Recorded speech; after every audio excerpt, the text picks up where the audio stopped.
नमस्कार साथियों, कैसे हैं आप? आशा करता हूँ कि आप अच्छे होंगे और अपनी पढ़ाई भी बहुत ज़बरदस्त, शानदार, लाजवाब तरीके से कर रहे होंगे।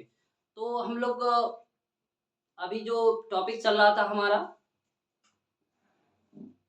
वो द्रव्यमान, भार और घनत्व चल रहा था। यानी हमने उसकी एक क्लास क्या कर ली थी?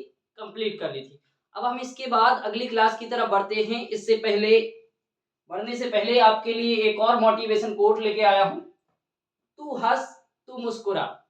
तू हँस, तू मुस्कुरा, तू रोना कम कर दे और जिंदा है तो जा, रेलवे की नाक में दम कर दे। ठीक है साथियों? तो इसी के साथ हम लोग आगे बढ़ते हैं। हमने जो टॉपिक कवर किया था उसको देखते हैं कि कहाँ तक कवर किया था अभी। तो पिछली क्लासेस में हमने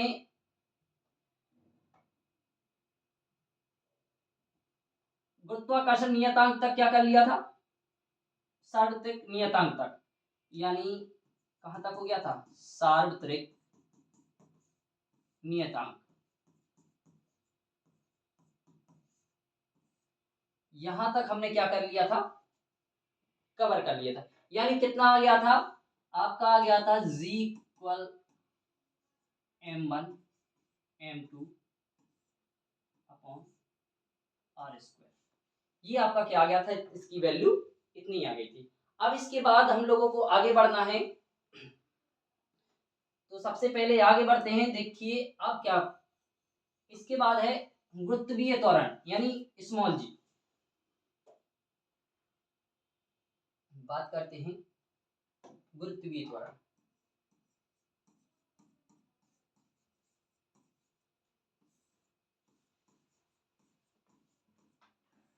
गुरुत्वीय त्वरण यानी स्मॉल जी। तो देखो, गुरुत्वीय त्वरण की बात की जाए तो गुरुत्वीय त्वरण भी गुरुत्वाकर्षण बल के कारण ही क्या होता है? उत्पन्न होता है। तो इसमें लिख लेंगे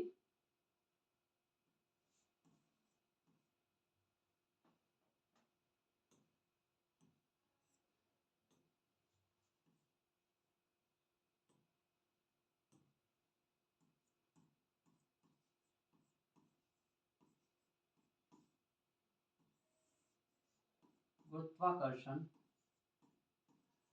बल के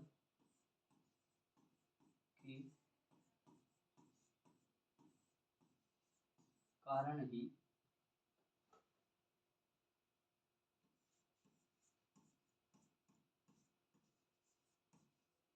गुरुत्वीय त्वरण त्वरण उत्पन्न होता है। ठीक है? किसके कारण उत्पन्न होता है? गुरुत्वाकर्षण बल के कारण ही गुरुत्वीय त्वरण उत्पन्न होता है। यानी देखा जाए न्यूटन की गति के, न्यूटन की गति के दूसरे नियम के अनुसार, दूसरे नियम के अनुसार,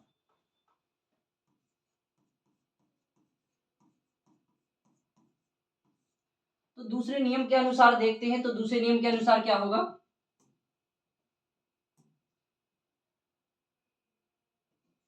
बल बराबर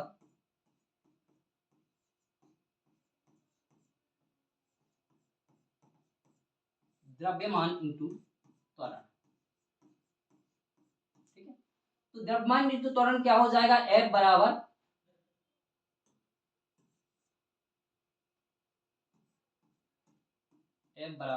m इंटू जी। क्लियर? कितना हो जाएगा? F बराबर g हो जाएगा। अब इसके बाद देखो, आपने अभी तक क्या पढ़ा था? यानी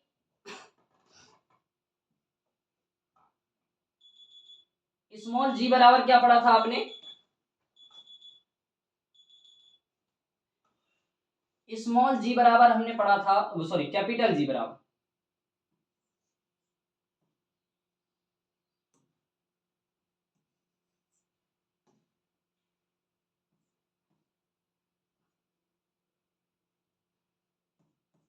F बराबर m1 इंटू m2 अपॉन क्या पढ़ा था? R square. यही पढ़ा था ना हमने? तो यानी F बराबर क्या होता है? जी क्या था आपका? सार्वत्रिक नियतांक था, सार्वत्रिक नियतांक था ना। तो जो आपका, अगर मान के चलो इसे ऐसा लिख दें कि F बराबर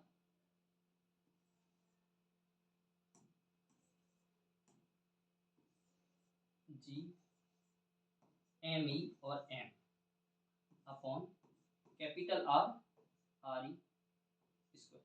अब ये देखो, एक पिंड आपको पृथ्वी मान लीजिए कि ये पृथ्वी है, अगर यहां पे लिख लो कि ये दिया क्या गया है, तो देखो एम ई पृथ्वी का द्रव्यमान, पृथ्वी का द्रव्यमान, और ये आर ई क्या हो जाएगा, आर ई हो जाएगी पृथ्वी की त्रिज्या। क्या हो जाएगी, ये पृथ्वी की त्रिज्या हो जाएगी। तो यहां एफ की वैल्यू क्या दी है, इसलिए आपका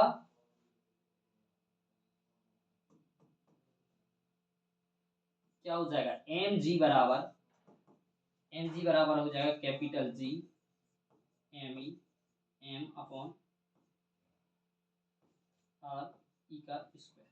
तो एम से एम क्या हो जाएगा, कैंसिल हो जाएगा, ठीक है। तो जी बराबर क्या आ जाएगा, तो जी बराबर आपका आ जाएगा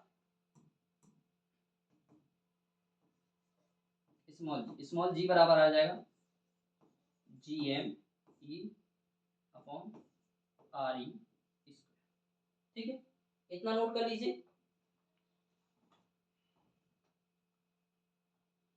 तो ये क्या आ जाएगा, जी की वैल्यू आ जाएगी।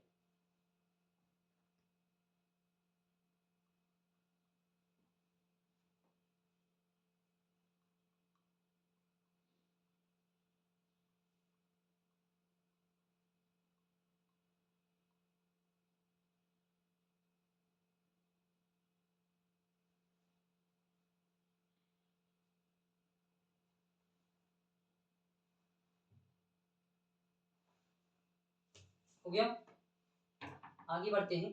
अब आते हैं, बात करते हैं स्मॉल जी के मानों में परिवर्तन। जी के मानों में जो परिवर्तन होता है वो कैसे होता है, ठीक है। तो सबसे पहले आते हैं, फर्स्ट जो पॉइंट है वो क्या है, पृथ्वी की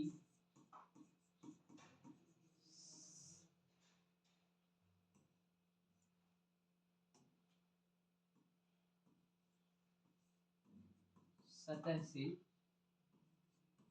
ऊपर ऊपर जाने पर, पृथ्वी की सतह से ऊपर जाने पर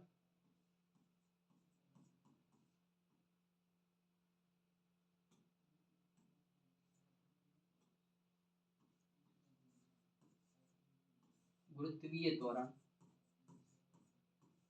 स्मॉल जी के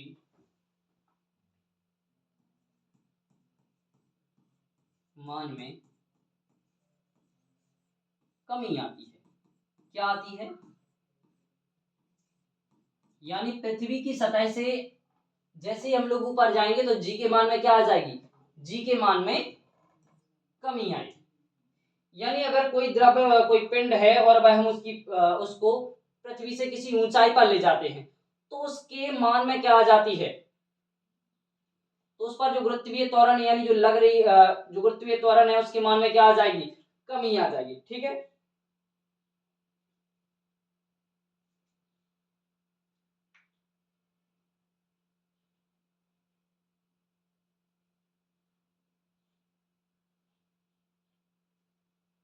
कितना हो गया, आगे बढ़ते हैं। दूसरा पॉइंट क्या हो जाएगा, अगर हम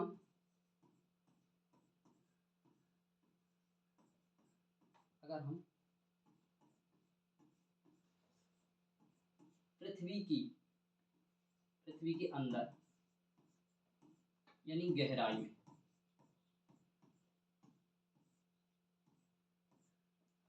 गहराई में जाते हैं तो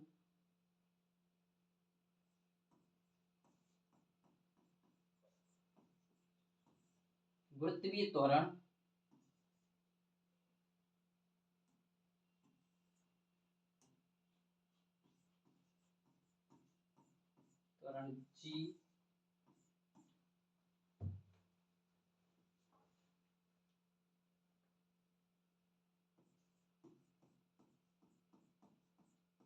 जी के मान में कमी आती है।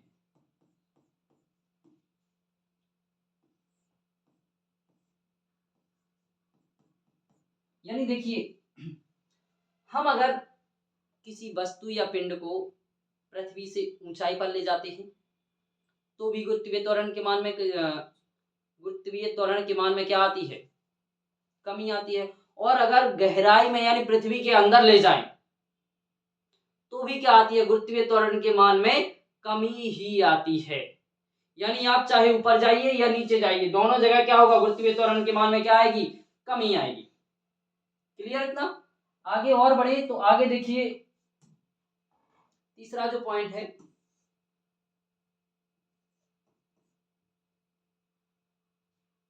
अगर हम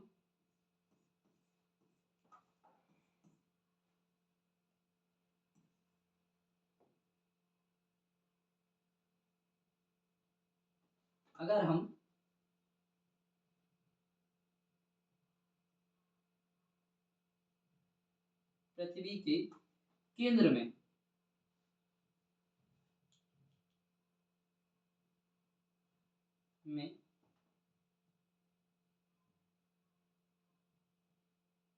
पहुंच जाते हैं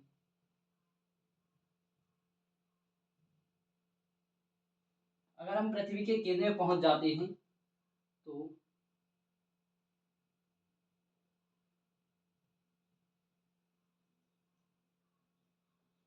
गुरुत्वीय त्वरण का मान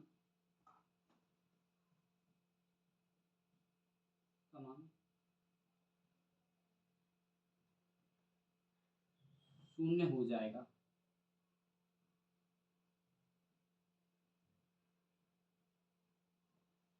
यानी क्या होगा? अगर हम पृथ्वी के केंद्र में पहुंच जाएं तो वहां पर गुरुत्वीय त्वरण का मान क्या हो जाएगा? शून्य हो जाएगा। ठीक है, तो इतना नोट कर लीजिए।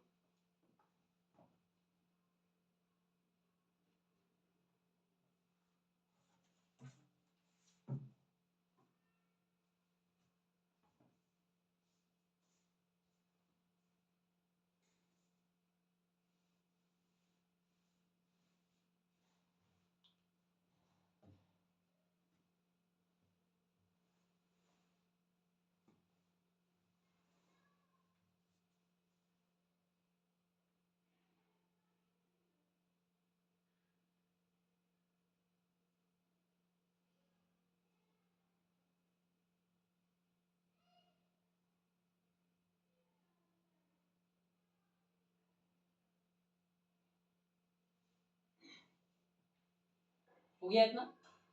आगे बढ़े।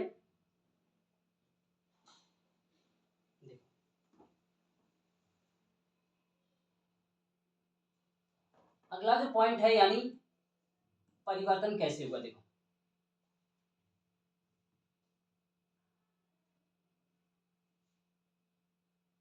अगर देखा जाए गुरुत्वीय त्वरण का मान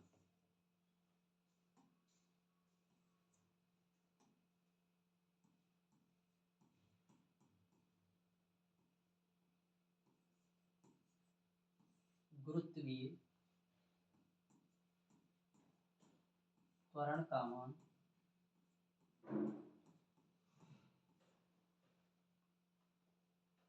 विषुवत रेखा की अपेक्षा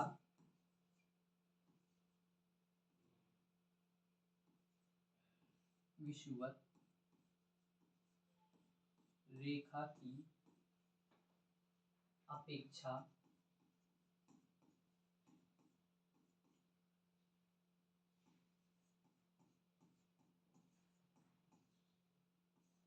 ध्रुवों पर अधिक होता है। पर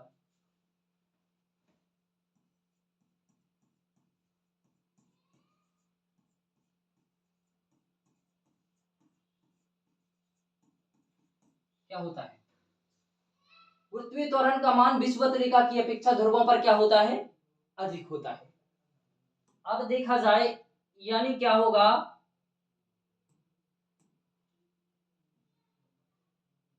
ध्रुवों का मान सॉरी पृथ्वी त्वरण का मान ध्रुवों पर अधिक होगा और विषुवत रेखा पर कम होगा। अगर अगला पॉइंट लिखते हैं,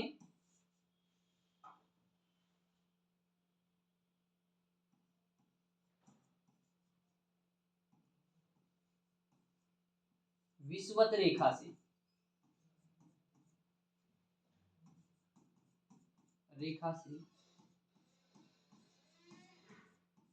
ध्रुवों की ओर जाने पर, विषुवत रेखा से ध्रुवों की ओर जाने पर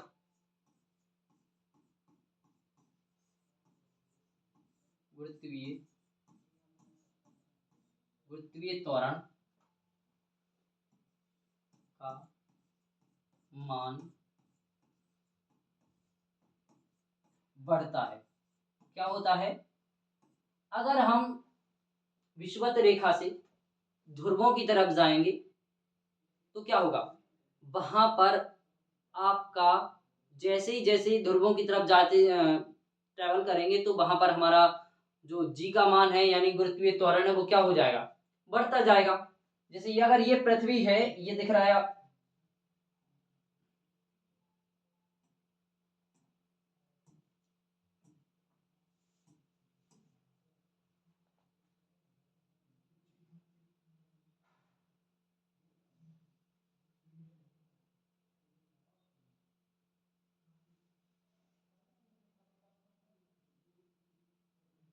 ये हमारी पृथ्वी है। अगर ये पृथ्वी है और ये क्या है, ये विषुवत रेखा है, तो जैसे ही हम यहां से देखो, यहां से इस साइड ट्रेवल करेंगे, ये ध्रुव हैं दोनों, और यहां से इस साइड ट्रेवल करेंगे तो भी जी के मान में क्या होगी, वृद्धि होगी। और इस साइड भी करेंगे, इस साइड ट्रेवल करेंगे तो भी क्या होगी, जी के मान में दोनों जगह क्या होगा, बढ़ेगा। चाहे आप नीचे आइए, किसी भी ध्रुव की तरफ जाएंगे तो क्या होगा, जी के मान में क्या होगी, वृद्धि होगी। क्लियर?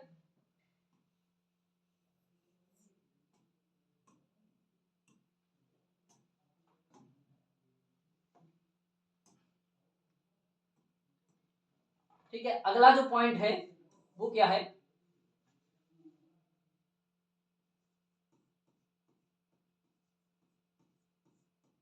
ध्रुवों से विषुवत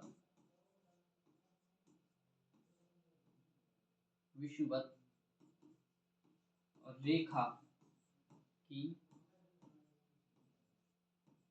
तरफ जाने से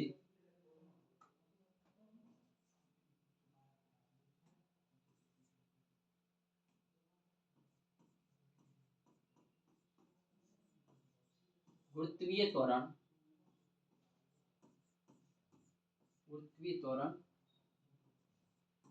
के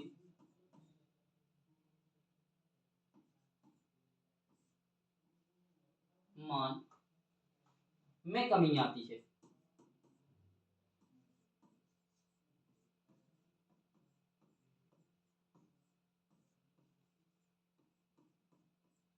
जैसे ही हम ध्रुवों से विषुवत रेखा की तरफ करेंगे तो क्या होगा, जो गुरुत्वीय त्वरण है यानी स्मॉल जी का मान है वो क्या होता जाएगा, स्मॉल जी का मान कम होता जाएगा। क्लियर? नोट कर लो इसे।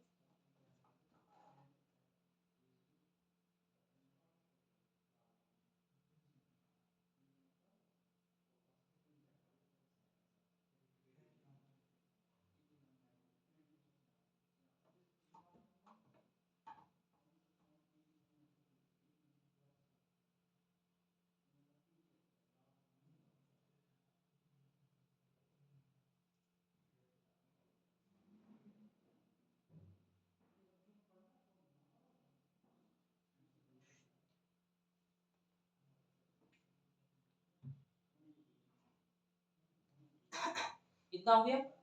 अभी देखो और भी पॉइंट हैं आपके, तो और अगर पॉइंट देखा जाए तो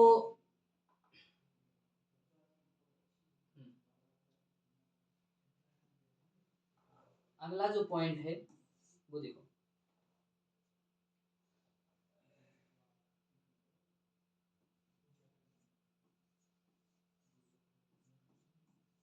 पृथ्वी की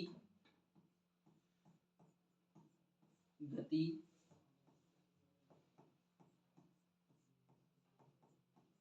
पृथ्वी की गति बढ़ने से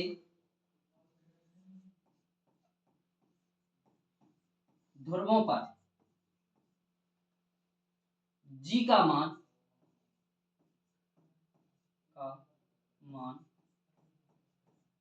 नहीं बदलता है, नहीं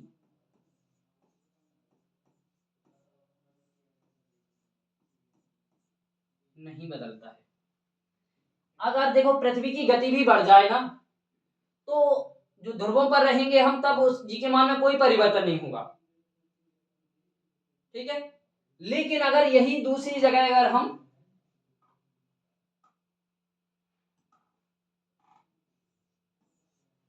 अगर वहीं हम विषुवत रेखा पर हैं, तो पृथ्वी की गति बढ़ने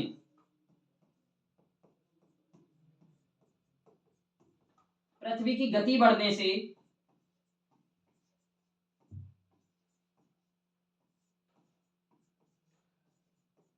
विषुवत रेखा पर जी के मान में कमी आती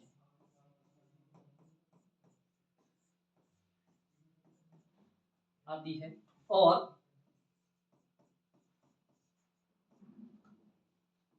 गति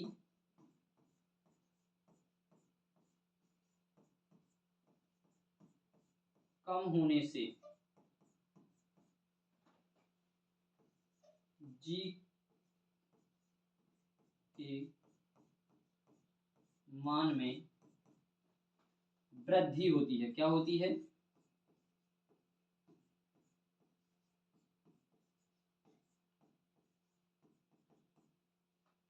यानी देखो, पृथ्वी की गति बढ़ जाए और हम विषुवत रेखा पर हैं और पृथ्वी की गति बढ़ जाए, तो जी के मान में क्या होगी? कमी आएगी। और अगर वहीं पे हम वो सॉरी अगर गति कम हो जाए पृथ्वी की, तो जी के मान में क्या हो जाएगी? वृद्धि हो जाएगी। क्लियर? नोट कर लीजिए इसे।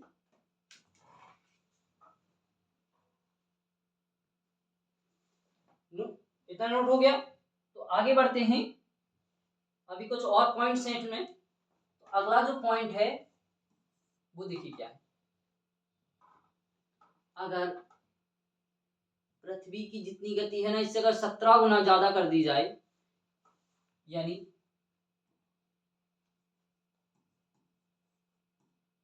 पृथ्वी की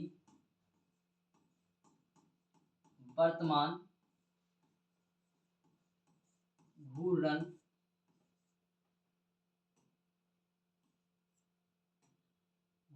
गति 17 गुना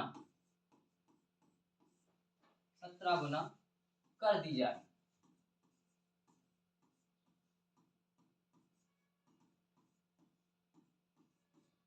17 गुना कर दी जाए, तो विषुवत रेखा पर, तो विषुवत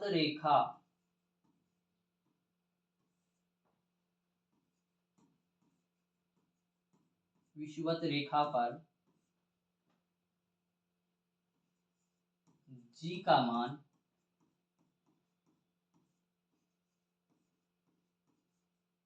शून्य हो जाएगा।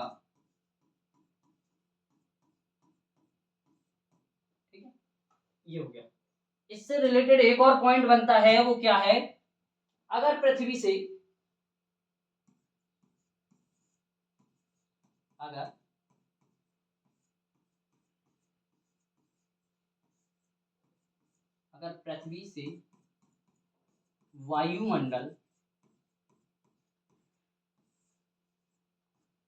वायुमंडल हटा दिया जाए,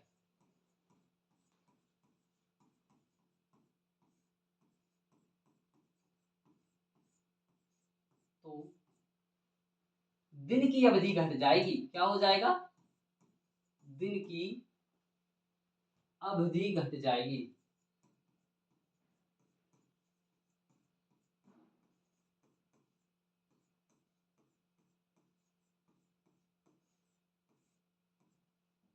देखो, अगर अभी जो पृथ्वी घूम रही है ना, जितनी गति से घूम रही है, अगर उस गति को हम 17 गुना कर दें और हम विषुवत रेखा पर हों, देखो ध्रुवों पर तो गति बढ़ने से या कम होने से कोई फर्क नहीं पड़ता है, लेकिन गति बढ़ने से विषुवत रेखा पर तो जी का मान कम हो जाता है और गति कम होती है तो जी का मान बढ़ जाता है। और वहीं अगर हम गति को 17 गुना कर दें तो विषुवत रेखा पर जी का मान 0 हो जाएगा। कितना हो जाएगा? 0 हो जाएगा। और यदि हम पृथ्वी से वायुमंडल हटा दें तो क्या होगा? तो दिन की अवधि क्या हो जाएगी? कम हो जाएगी। क्लियर? हाँ, अगर चंद्रमा की बात करें, एक और पॉइंट बनता है चंद्रमा।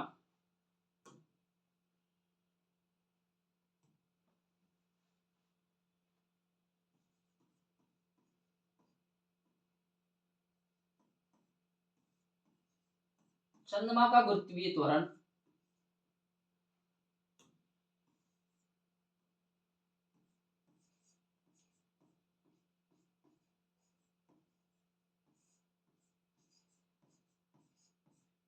चंद्रमा का गुरुत्वीय त्वरण पृथ्वी के या पृथ्वी का 1/6 होता है। कितना होता है? पृथ्वी का 1/6 होता है। अगर हम ये देखें कि अगर मान के चलो कोई व्यक्ति यहां पर 60 किलोग्राम का है पृथ्वी पर, उसे चंद्रमा पर ले जाया जाएगा तो उसका वजन 6 किलोग्राम बचने वाला है। कितना बचने वाला? सॉरी, 10 किलोग्राम बचने वाला है। कितना? 10 किलोग्राम। यानी कोई व्यक्ति यहां कितने का है? ये पृथ्वी है, इस पर है 60 किलोग्राम, और वहीं चंद्रमा पर कितना हो जाएगा वो? अरे भाई, इसका 1/6 होगा ना तो वो 10 किलोग्राम का बचेगा। कितना हो जाएगा? 10 किलोग्राम। वहीं देखी जाए इसके द्रव्यमान की बात, ये तो भार है। अगर द्रव्यमान की बात की जाए ना तो द्रव्यमान जितना व्यक्ति का है उतना ही रहेगा वो सभी जगह, यानी वो क्या रहता है? अपरिवर्तित रहता है। उसके मान में कोई कमी या बढ़ोतरी नहीं होती है। क्लियर था? तो नोट कर लीजिए इसे।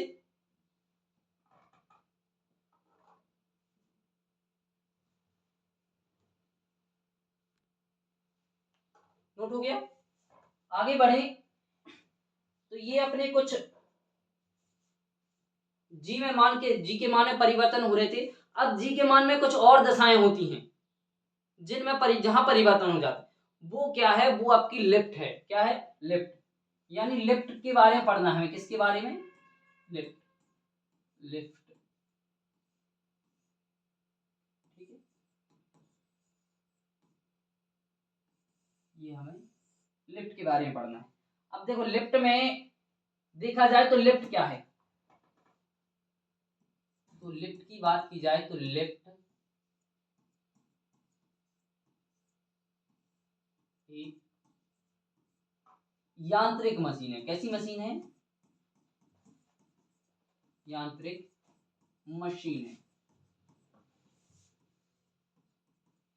इसमें भी कई केस बनते हैं। तो बात की जाए सबसे पहले केस की, तो देखो सबसे पहला केस क्या बनता है? Case first.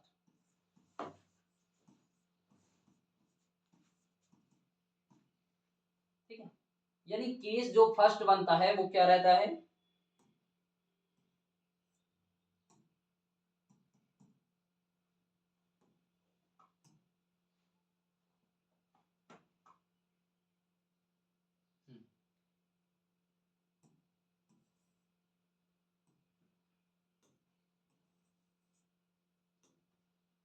केस फर्स्ट की बात की जाए तो यदि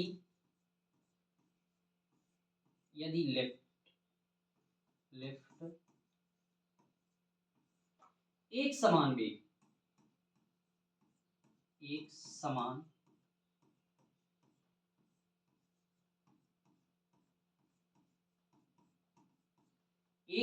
वेग से ऊपर जा रही है,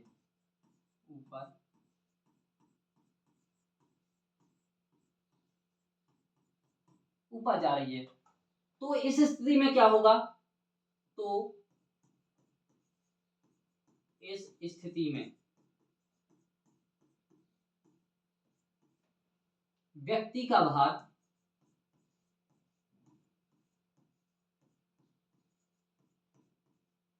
अपरिवर्तित रहेगा। क्या रहेगा?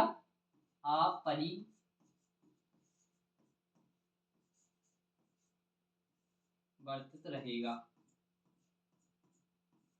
यानी उसके भार में कोई परिवर्तन नहीं होगा। अगर व्यक्ति क्या कर रहा है, एक समान वेग से कहां जा रहा है, वो ऊपर जा रहा है, तो उसके मान में कोई परिवर्तन नहीं होगा। क्लियर? अब बात आती है केस सेकंड की। तो देखो दूसरा केस भी रहता है, जिस समान वेग से ऊपर जा रहा है उसी समान वेग से क्या आएगा, वो नीचे आएगा। तो उसी समान वेग से वो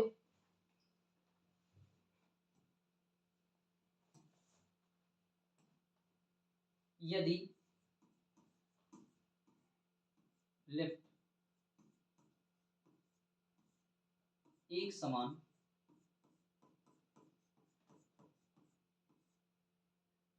वेग से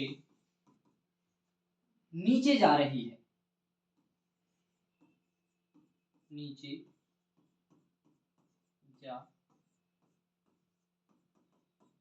जा रही है, तो इस स्थिति में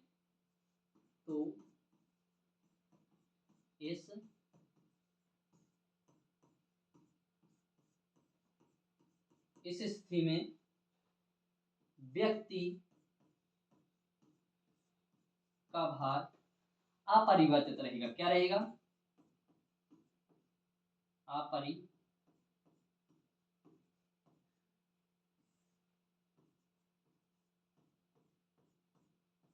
अपरिवर्तित रहेगा, यानी अगर एक समान वेग से नीचे जाए या एक समान वेग से ऊपर जाए तो व्यक्ति के मान में कोई परिवर्तन नहीं होने वाला। जितना व्यक्ति का जितने व्यक्ति के भार, यहाँ भार है, क्या है,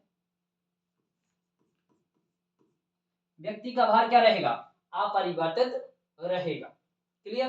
अब देखा जाए अगर तीसरा केस है, तो तीसरा केस क्या बन रहा है?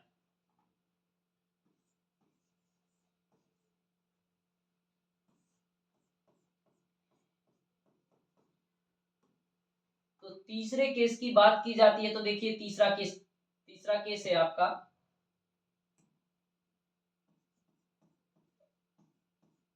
यदि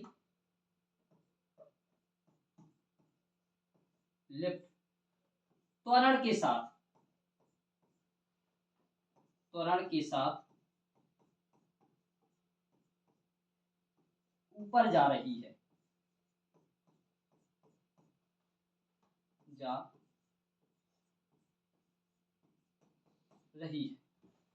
तो व्यक्ति का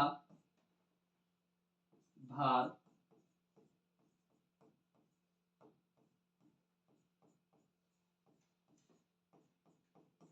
बढ़ जाएगा।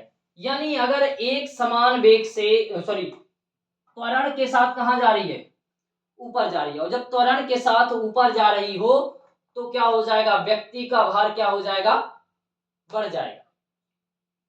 ठीक है, नोट कर लो इसे।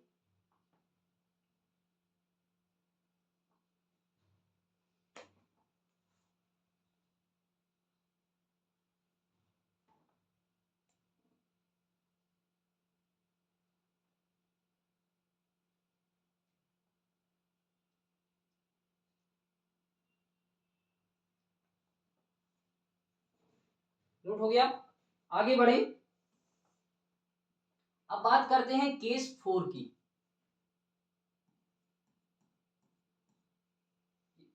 केस 4,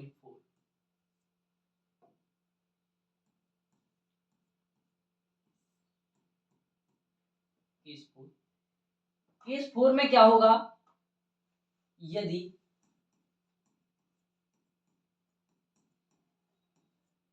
लिफ्ट एक समान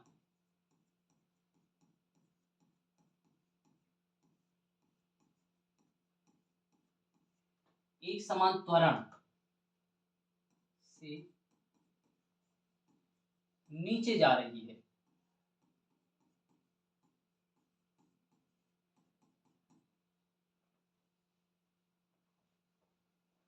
नीचे जा रही है, तो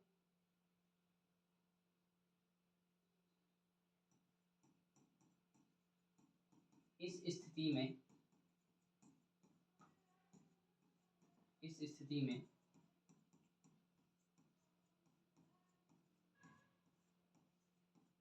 व्यक्ति का भार घट जाएगा। क्या हो जाएगा,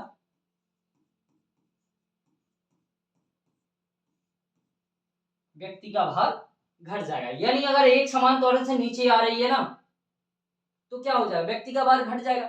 अरे आप लोग मेले बहुत घूमने जाते हैं, तो जब मेले में जैसे जाते हैं, जैसे झूले में बैठते हैं ना, जैसे ही झूला ऊपर से कहाँ आएगा, पहले यहाँ से नीचे से ऊपर जाएगा, ऊपर से जैसे ही नीचे आएगा तो आपको लगेगा कि मेरा वजन बहुत कम हो गया है।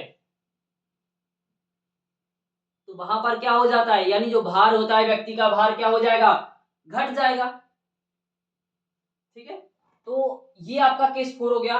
इसके बाद एक केस और बनता है,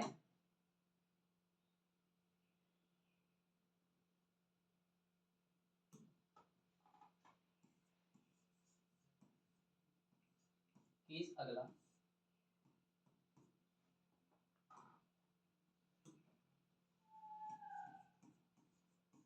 यदि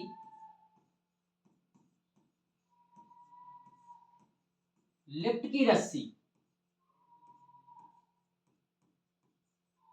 टूट जाए, क्या हो जाए, लिफ्ट की रस्सी टूट जाए तो क्या होगा इस स्थिति में, तो इस स्थिति में तो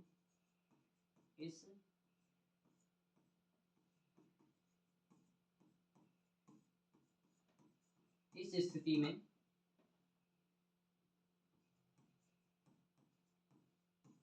व्यक्ति का भार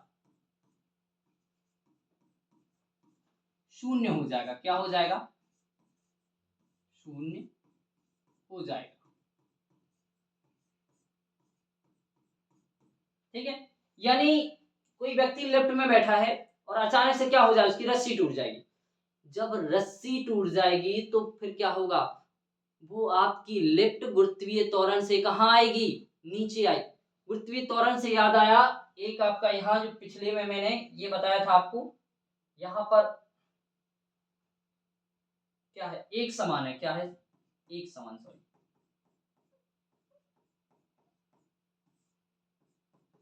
यहाँ क्या है, एक समान। यदि लिफ्ट एक समान त्वरण से कहाँ आती है, ऊपर जा रही है, तो क्या होगा, तो व्यक्ति का भार बढ़ जाएगा।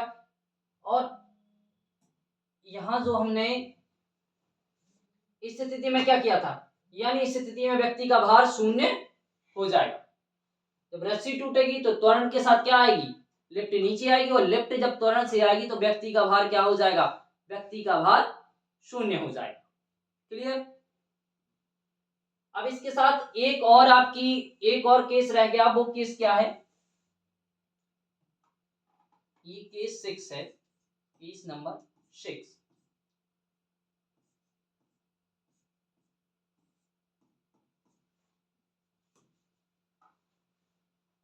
केस नंबर 6 में क्या होगा, देखो, यदि लिफ्ट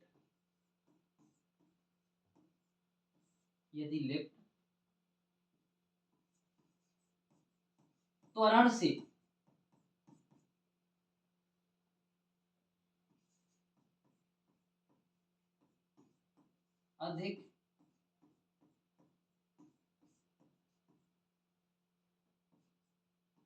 अधिक गति से नीचे आई,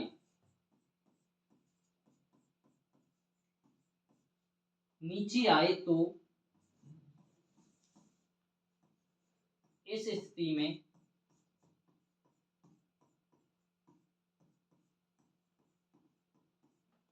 लिफ्ट में बैठा व्यक्ति लिफ्ट में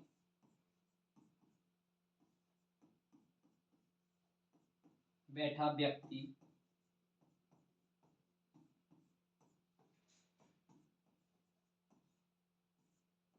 लिफ्ट की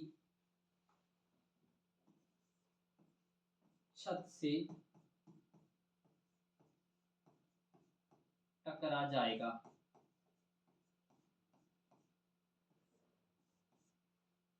क्या हो जाएगा? लिफ्ट से टकरा जाएगा। ये आपकी 6 कंडीशन है। देखिए क्या क्या है, एक बार फिर से देख लीजिए।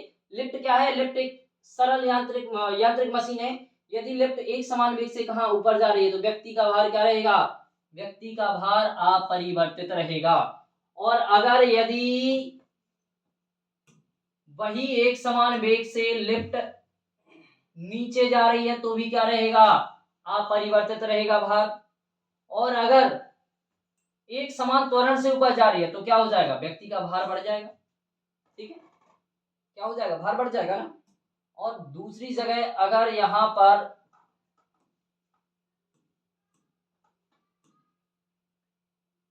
एक समान त्वरण से नीचे जाएगी तो भार क्या हो जाएगा? घट जाएगा। और वहीं रस्सी टूट जाए तो क्या हो जाएगा? शून्य हो जाएगा। और अगर त्वरण से अधिक गति से नीचे आ जाए ना लिफ्ट, तो व्यक्ति जो बैठा है वो कहां जाएगा? लिफ्ट की छत से टकरा जाएगा। क्लियर? तो ये जो आज का टॉपिक है इतना हमने लोगों ने कवर कर लिया था। अब जो रहेगी डेंसिटी आपकी, तो डेंसिटी यानी घनत्व को हम लोग अगली क्लास में पढ़ेंगे। और फिर मैं आपसे बार बार वही कह रहा हूं कि टाइम बहुत कम है, यानी 19 मार्च को आपका ALP CBT 2 एग्जाम है, तो तैयारी बहुत अच्छे से करते रहिए। और आपको अगर हमारा वीडियो अच्छा लगा हो, क्लास अच्छी समझ में आ रही हो, तो बिल्कुल चैनल को सब्सक्राइब कर लीजिए और हाँ बेल आइकन जरूर दबा दीजिए, क्योंकि जिससे हमारी अगली जो क्लासेस आएगी उसकी नोटिफिकेशन आप तक पहुंचती रहे। जय हिंद साथियों।